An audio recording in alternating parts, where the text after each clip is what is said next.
When I ask people what has made their lives rich, many say to me, when people like you leave me alone. And not true. They mention friendships. Though I haven't talked with him personally, William Shakespeare said, "I am wealthy in my friends.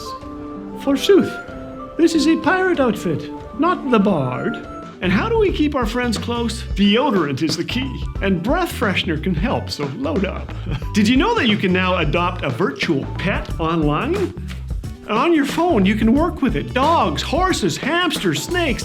I checked out the home of a page of some cat. He has his own newsletter. When something happens in Felix's life, subscribers get the latest news about this cat. You may want to consider a virtual fish tank.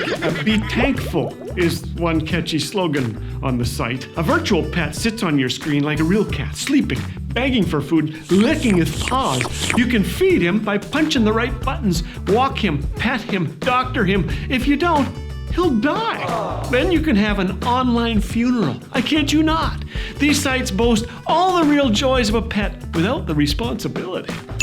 It's easier, to have a virtual mess than a real one.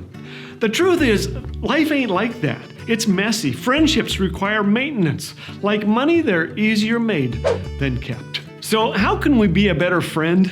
Aside from the deodorant and the breath freshener. Well, here are 4 secrets to lasting friendships. The first one, accept others. Have you ever thought to yourself, I have not been condemned or belittled quite enough lately? I wish someone would hurry up and criticize me. Well, likely not.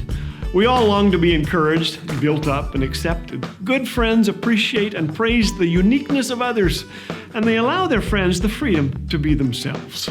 We can do that today, can't we? Second, listen up. President Franklin Roosevelt attended hundreds of formal receptions. One night he decided to find out if anyone really listening to me. So as people came up to him in the reception line, he would stand there and flashing his famous smile. He would say quietly, "I murdered my grandmother this morning." And guests would automatically respond, "That's lovely," or "Just continue your great work, Mr. President." Not a soul seemed to listen. Except for one foreign diplomat. When the president said, "I murdered my grandmother this morning," he leaned close and he whispered, "I'm sure she had it coming." To ask questions and stick around for the answer is a noble, maybe angelic trait.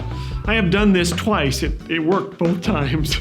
The ability to show genuine interest in others, to ask perceptive questions and care about the answers is an admirable quality of a true friend.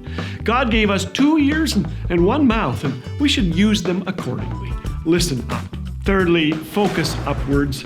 A wise old proverb goes like this: "He who seeks a faultless friend is friendless." How true. Friends fail, people disappoint. When we expect too much from our earthly friendships, we damage them. Realizing that the best friends on earth will disappoint takes the pressure off of our friendships and actually strengthens them.